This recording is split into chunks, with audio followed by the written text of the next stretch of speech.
Dubai, welcome back to the Lovin Dubai show, where we go through the top trending stories that everyone across the country is talking about. Summer is coming. We have the official start date. And UAE residents might get a 4-day weekend this June. We're going to talk about the Dubai resident who clapped back after an unfair rental hike. And this Dubai community wants, what is he not up to? Just this poor girl, really this poor girl, the mother of his child, his wife. She's on the cover of Vogue. She's doing okay. What's he done? How's he embarrassing her? This comment. By his posts, by his comments, whatever. So Hailey Bieber is on the cover of Vogue. Congratulations. It's a huge thing to be on the cover of Vogue. Huge. Yes. So he wanted to congratulate her, and I think he has his own specific way of congratulating his mother of his child and his wife. Okay. So this is what he decided to use as a caption. So this basically, this post reminds him of the time when they got into a fight, where he told her, "You will never be on the cover of Vogue." Oh my God. This poor girl. What a way to congratulate your wife. Come on, come on. It's not nice. It's not nice. And he ended it by saying, "I was sadly mistaken." I was sadly mistaken.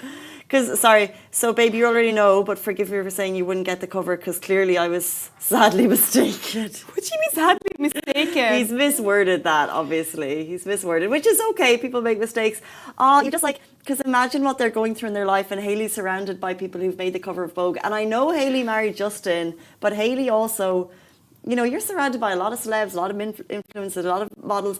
Hailey has done amazing things. She's super stylish. She's created Rhode, which is an amazing beauty brand. Honestly. And like, yes, you're connected to Justin, but she's done that on her own. People she got so much slack for that relationship. So she's done this on her own with some Baldwin money, obviously.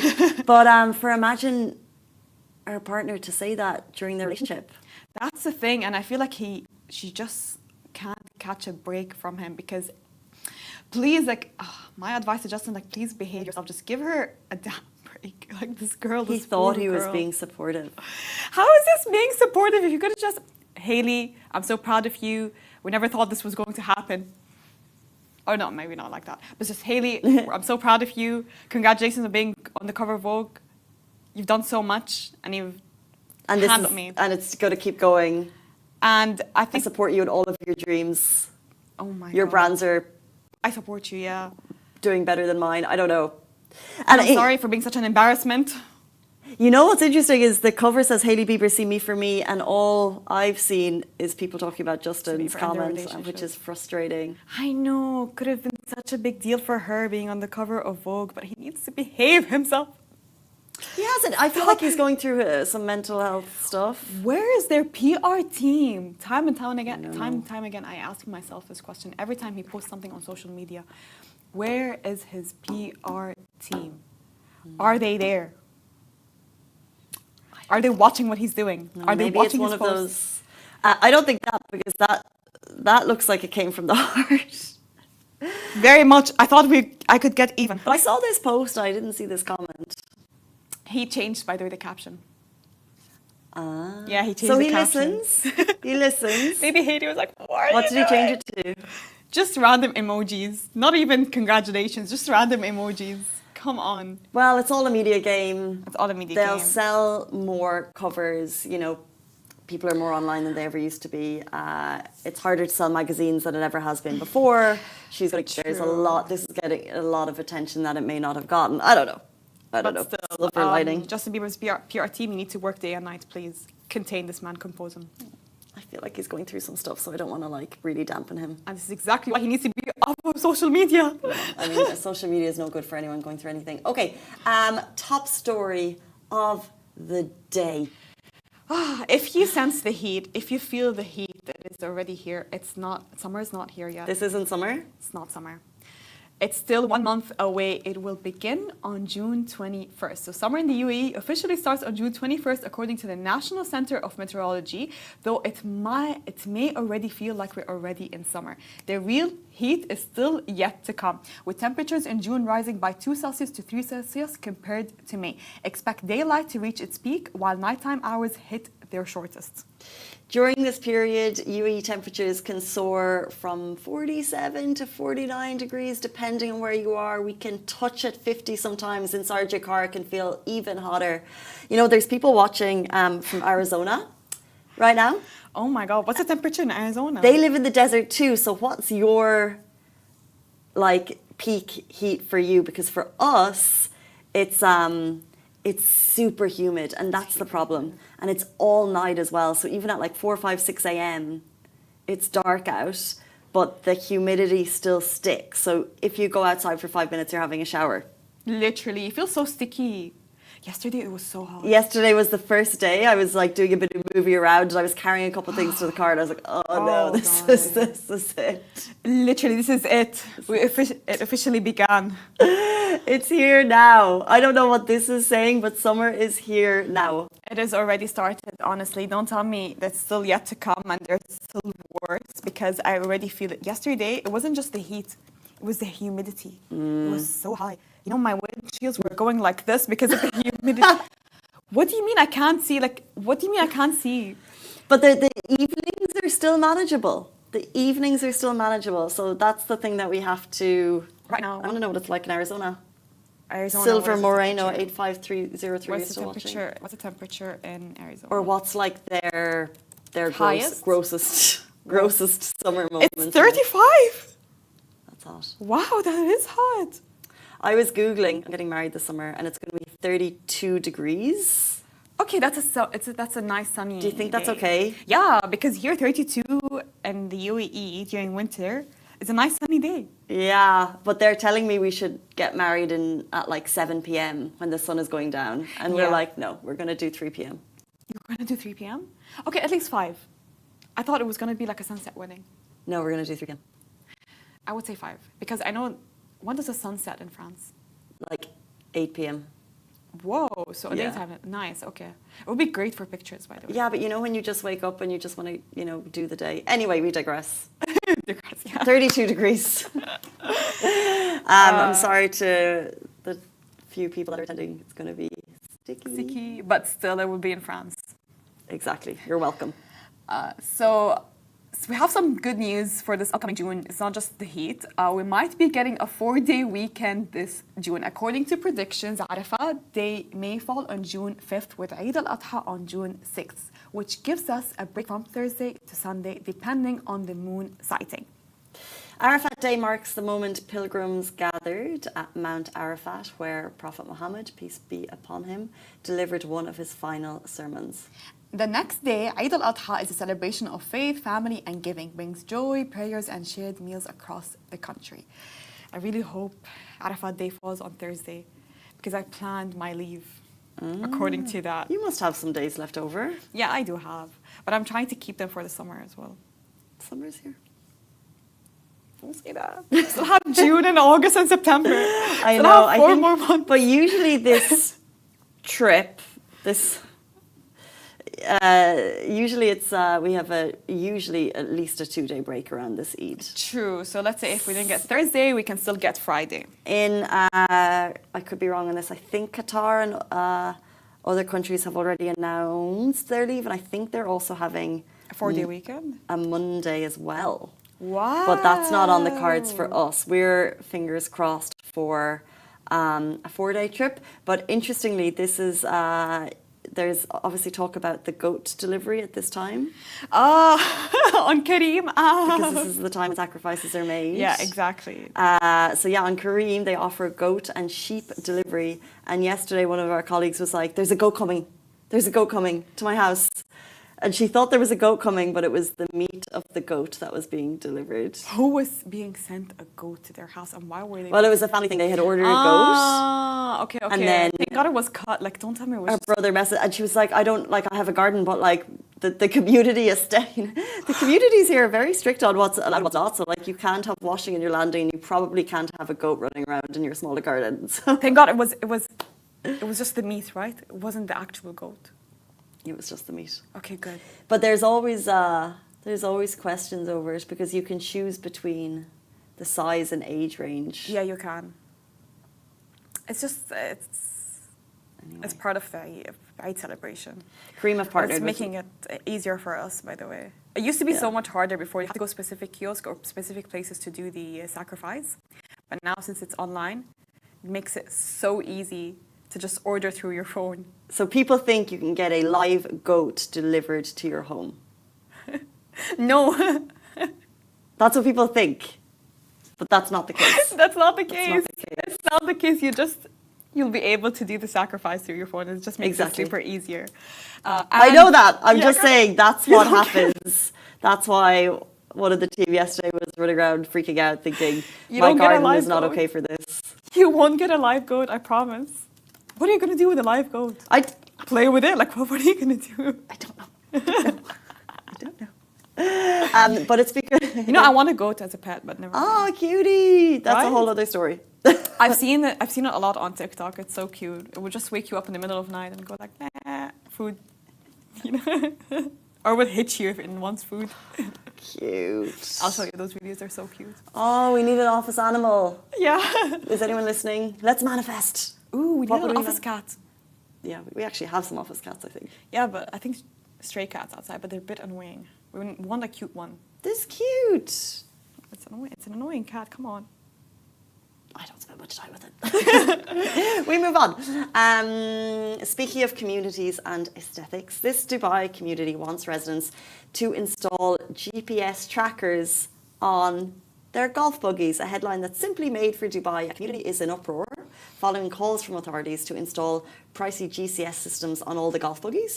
The upscale Dubai community told its residents they must register and install the GPS and allow control over their golf cart movements at a price of 995 dirham. Now, the reason the community management decided to enforce the scheme is valid. It's to prevent reckless driving or children operating the golf buggies. And this is happening. The buggies are a noise menace, according to people who live there. The residents are saying the measures are too extreme, and their thoughts on the community group chat stating that this is an invasion of the privacy of the people who own the buggies. And as we said, the mandatory scheme comes in at 995 dirham per year. So I know this community quite well. You can get a golf buggy for like 20,000 dirham. And everyone Okay. has them because the community is quite big. Okay, so you just...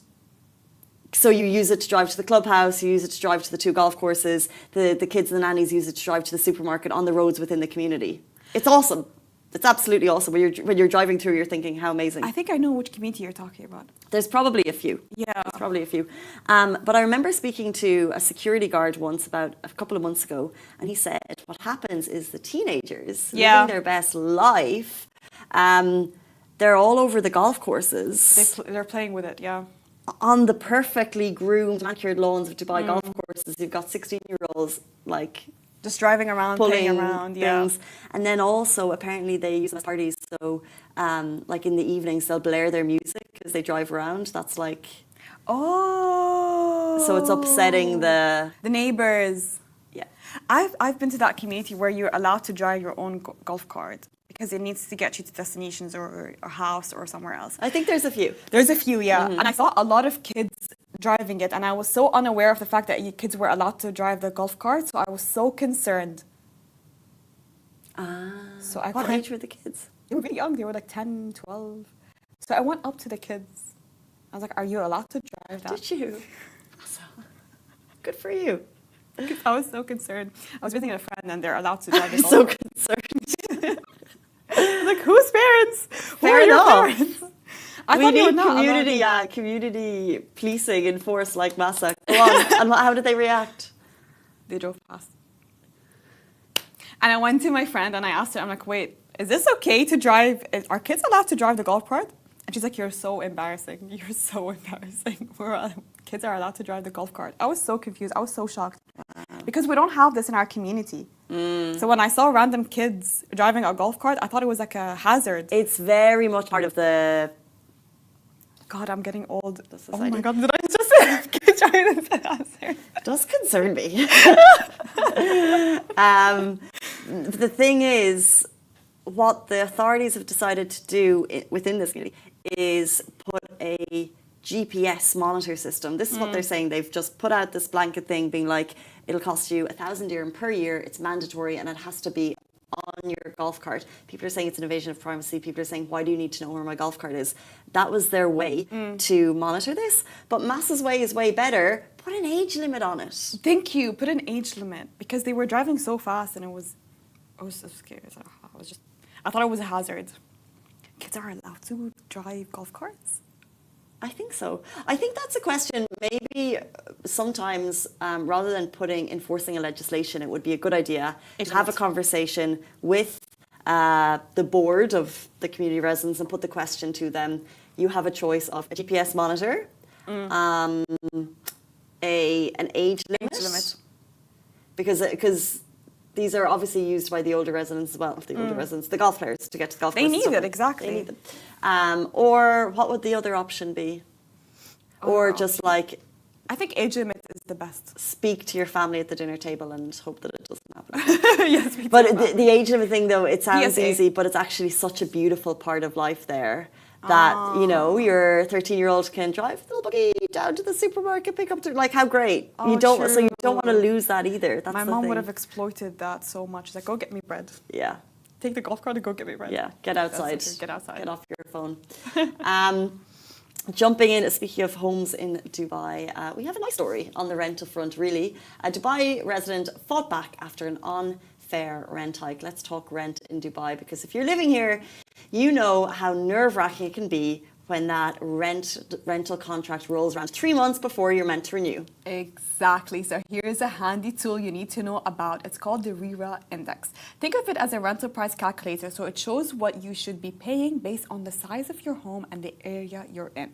It helps both tenants and landlords understand what a fair rent increase looks like based on the current market rates. So there was this lady, she was living in a studio in JVC, and when it came time to renew her rent, the landlord said, okay, so you're on 59K, or sorry, you're on 53K, let's move that up to 59K. But the lady, very smartly, she checked the RERA index and found that the increase was not justified. The numbers didn't match up.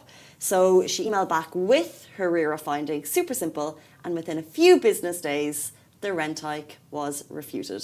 That's a win. So moral of the story, before you accept any rent increase, check the RERA index. It could save you thousands. Do you think the landlord knew? Do you think like they know what they're doing, or are they trying their luck every single year so you have to pay more on your rent? They're trying their luck every single year because I think they see that everyone's seeing on the news that rents are increasing, another apartment is being built, handovers, and we just assume that rents will increase the same year. But if you moved a few years back, you need to check the RERA index. And I think landlords, they do think we don't check the RERA index because this happened to us last year. They tried to increase it by a lot. Until my dad checked the RERA index, he's like, no, Nice. you're not allowed to do that. And we won the case. Perfect. Yeah, we won the case and we stayed an extra year and now they're telling us they want to sell the house. So they actually won. It's the game of chess. Yeah. Because property, like, it's a really tricky situation to be in because property prices have increased monumentally in the last 4 or 5 years. And Year by year. If you're a landlord, I own a small, humble apartment in Marina, and I did this. I lost. Because what I saw was what the tenant was paying was way lower than what other people were getting. Yeah. So I tried to raise it. I didn't look at the RERA index, by the way. I just tried to raise okay. it. So you didn't try to check And then it. when he came back, he was super fair, and he was like, well, there's a thing called the RERA index. Fair enough. Thank God there's a thing called the RERA index. Thank God. No, but I think it's really important that while property prices are rising, that there is some regulation in place. And it feels like, although the prices are like this, the laws are in the tenant's favour. They're not allowed to sell. They're not allowed to move into. They can't just get you out and get in a higher rent. It's not allowed. They have to either be selling or give you a full year's notice, which is fair. True. They tell you the only time they can get you to leave the house is if they want to put it out for sale. Or a full year's notice. A full year's notice. And if, like a trick, if you do leave the house and you find out that they rented it to someone else and they didn't actually put it for sale, you can take them to court. You can sue them. Yes. Also. And people say it's a bit of a faff, but they have won in many cases. So if you're going through it, get the right information and keep an eye out. Keep an eye out on that apartment. Check if they've moved in. If they haven't, the law is 100% in your favour. 100%. This is what I'm going to do when I move out. I'm going to keep an eye out to see if they rented it or they sold it. Yes. How would you? So you're moving? In a month. A month you're moving? Yeah, right after my holiday, we have to move out. So we're looking for houses right now. Yeah.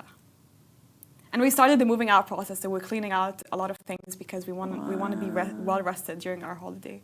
I'm so glad you've chosen, a nice, cool, temperate time of year to move. I know, this is exactly what I said. It's going to be so hot, and God bless her, my mom's going to be doing the most heavy lifting. Need to find you a house. Yeah, we need to find a house. Need to find you a house. A story for another Best day. of luck, guys. Please hope the best for me and my family. I just feel like this Kim Kardashian is us 3 months before the rent. Because your rent comes around, your contract comes around annually, but the 3 months before you get the message from your landlord and you're just waiting for it and you're hoping they're going to forget, because if they forget, then they won't forget. They're not allowed, but they never forget. They're cunning. Smart people with all of their nice properties. 8:52 on this Thursday morning. Thank you so much for tuning in. Thank you, Massa. Thank you, Casey. And we'll see you back here tomorrow morning, same time, same place. Bye-bye.